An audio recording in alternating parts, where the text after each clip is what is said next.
Hello everyone, আশা করি তোমরা সবাই ভালো আছো। গাইডলাইন লেকচারে তোমাদের সবাইকে স্বাগতম। আজকে আমরা শুরু করব এইচটিএমএল এবং ওয়েব ডিজাইন এই সেকশনটা। তো আজকে আমরা এইচটিএমএল এবং ওয়েব ডিজাইনের উপর বেসিক কিছু টপিক সম্পর্কে জানবো। তো চলো আমরা শুরু করি।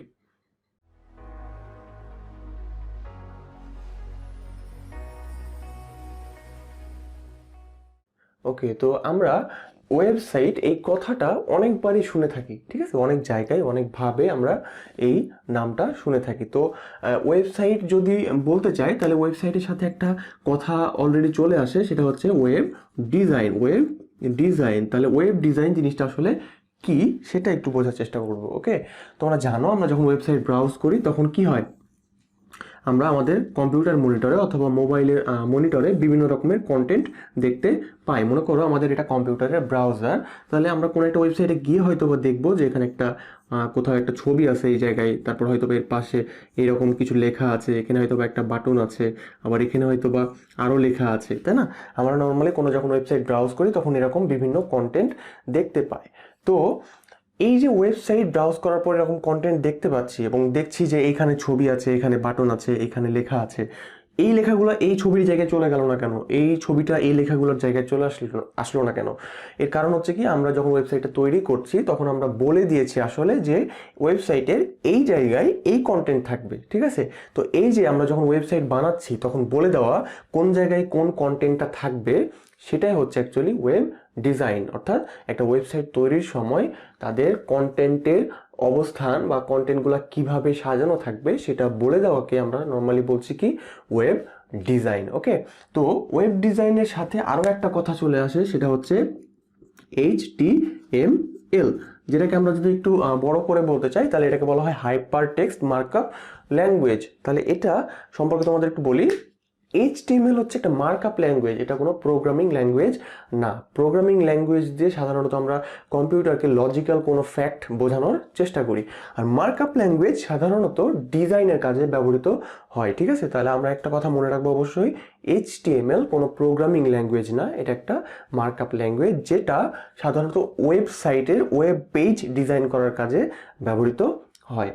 তাহলে আমরা যেহেতু ওয়েব পেজ নতুন একটা কথা বলে ফেললাম, তাহলে আমরা একটু লিখি ওয়েব পেজ। একটা ওয়েবসাইট সাধারণত অনেকগুলা ওয়েব পেজের সমন্বয়ে কি হয়, গঠিত হয়। একটা ওয়েবসাইট অনেকগুলা ওয়েব পেজের সমন্বয়ে গঠিত হয়। তাহলে ওয়েব পেজ আসলে কি?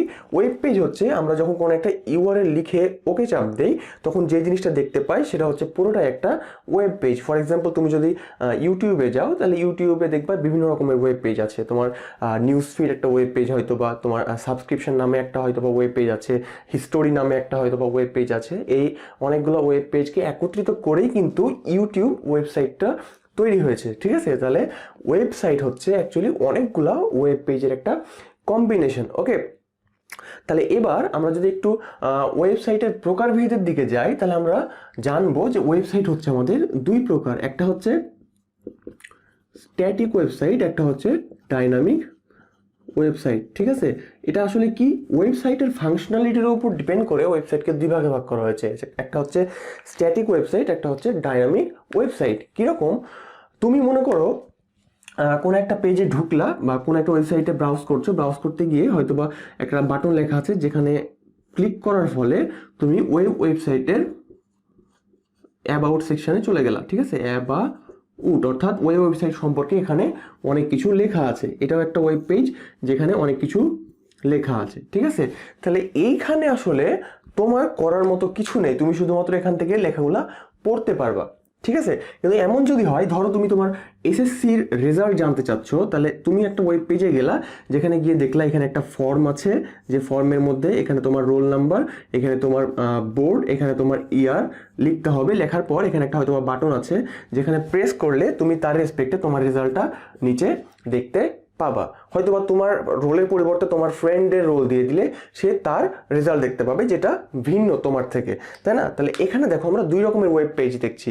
এক জায়গায় কিছু কন্টেন্ট আছে যেটা আমরা শুধুমাত্র পড়তে পারছি, এর সাথে আমরা ইন্টারাক্ট করতে পারছি না, বা এটার কন্টেন্টগুলো কি করতে পারছি না, পরিবর্তন করতে পারছি না। তাহলে এই ধরনের ওয়েব পেজকে বলা হয় বা ওয়েবসাইটকে বলা হয় স্ট্যাটিক ওয়েবসাইট। অর্থাৎ স্ট্যাটিক ওয়েবসাইটে আমাদের কন্টেন্ট স্থির থাকে বা আগে থেকেই বলে দেওয়া থাকে যে এই ওয়েবসাইটে এই কন্টেন্টগুলো থাকবে। আর যদি আমরা কি করতে পারি, ওয়েবসাইটের কন্টেন্টগুলোকে আমরা আমাদের কিছু ইনপুটের মাধ্যমে বা কোনো একটা কি বলবো অ্যাকশনের মাধ্যমে এই কন্টেন্টগুলোকে পরিবর্তন করতে পারি, তাহলে সেক্ষেত্রে এই ধরনের ওয়েব পেজ বা ওয়েবসাইটগুলোকে বলা হয় ডাইনামিক ওয়েবসাইট। ঠিক আছে, তাহলে এটা হচ্ছে আমাদের ওয়েবসাইটের প্রকারভেদ। ওয়েবসাইটকে দুই ভাগে ভাগ করা হয়, একটা হচ্ছে স্ট্যাটিক, একটা হচ্ছে ডাইনামিক। ওকে, তো আমরা একটা কথা অলরেডি জেনেছি যে একটা ওয়েবসাইট বিভিন্ন ওয়েব পেজের কম্বিনেশনে তৈরি হয়। ঠিক আছে, তাহলে এখন আমরা একটু দেখার চেষ্টা করি যে আমরা যখন কোনো একটা ব্রাউজারে কোনো একটা ওয়েবসাইটের ইউআরএল লিখে ওকে দেই, তখন কিভাবে আসলে ওই ওয়েবসাইটের ওয়েব পেজগুলো আমাদের ব্রাউজার শো করে। ধরো তুমি একটা কম্পিউটারে আছো, তো তোমার কম্পিউটারে কি আছে, একটা ব্রাউজার আছে, তাই না? তোমার কম্পিউটারে একটা ব্রাউজার আছে, যে ব্রাউজারে তুমি কি করতে পারো, একটা ইউআরএল লিখতে পারো। তো তুমি এখন একটা মনে করো ব্রাউজারে ইউআরএল লিখে এই ইউআরএলটাকে হিট করলা, ঠিক আছে, বা ওকে চাপ দিলা। ওকে চাপ দিলে কি হবে, তোমার যে কম্পিউটার, সেই কম্পিউটারটা তো হয়তো বা কোনো একটা মডেমের সাথে কানেক্টেড, বা কোনো একটা রাউটারের সাথে কানেক্টেড, বা কোনো একটা ইন্টারনেট সার্ভিস প্রোভাইডারের সাথে কানেক্টেড। তো সেই মডেমটা বা সেই রাউটারটা কি করবে বলো তো, তোমার সেই যে মডেমটা, সেই মডেমটা তোমার এই যে ইউআরএল, সেই ইউআরএলটাকে অ্যাকসেপ্ট করবে বা রিসিভ করবে।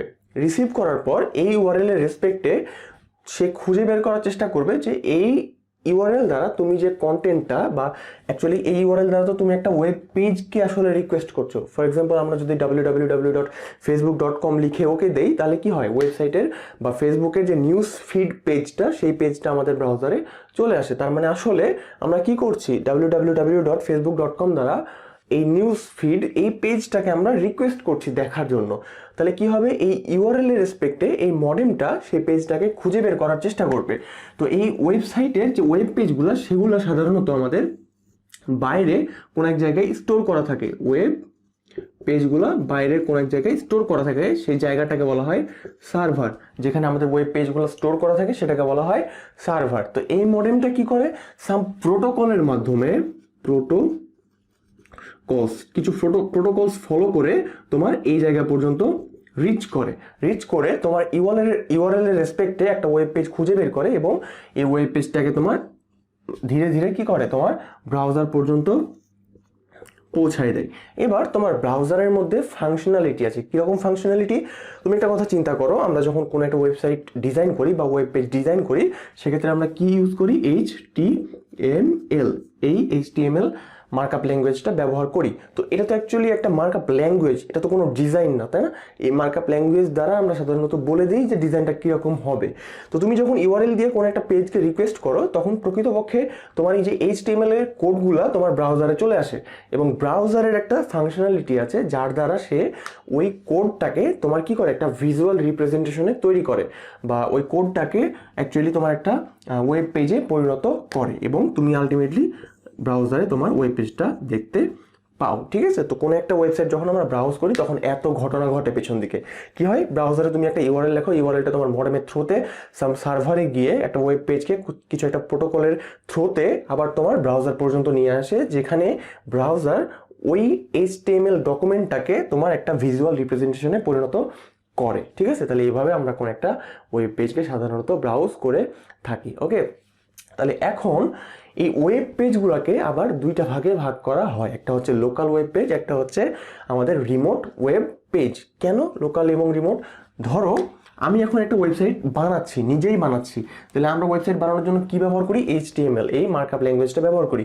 তাহলে আমরা মনে করো HTML দিয়ে একটা ওয়েব পেজ বানিয়েছি, ঠিক আছে, এটা হচ্ছে আমাদের একটা ওয়েব পেজ আমরা বানিয়েছি অলরেডি, যেটা আমাদের কম্পিউটারের মধ্যেই এখনো রাখা আছে। ঠিক আছে, আমরা যেহেতু নিজেরা বানাচ্ছি, তার মানে ইনিশিয়ালি সেটা কি থাকবে, আমাদের কম্পিউটারে, নিজেদের কম্পিউটারেই বানানো থাকবে। তাহলে আমরা যদি এখন ব্রাউজারে গিয়ে এই ওয়েব পেজটাকে ইউআরএল এ লিখে দেই বা রিকোয়েস্ট করি, তখন এই ওয়েব পেজটা আসলে কোন জায়গা থেকে আসবে, বাইরে কোনো জায়গা থেকে আসবে, এটা তো আমাদের কম্পিউটারে স্টোর করা আছে, তাহলে আমাদের কম্পিউটার থেকেই আমাদের ব্রাউজারে চলে আসবে। সেক্ষেত্রে এই ওয়েব পেজটাকে বলা হবে লোকাল ওয়েব পেজ।